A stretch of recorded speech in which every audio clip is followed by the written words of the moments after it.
Today we're here at Fire Station 11, which is in the south end of Fairfax County. We're here today to give out 3,000 brand new coats to over 70 schools, shelters, and nonprofits throughout Fairfax County.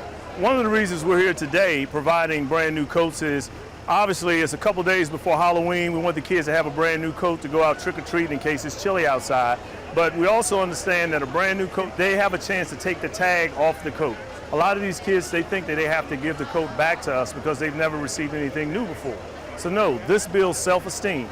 It lets the kids, hey, I am somebody. People believe in me.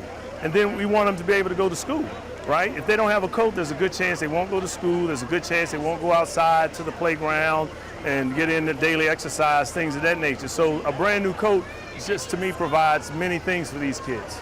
So we have an organization, Inspire Lit, that's providing brand new books, a couple of books to each kid.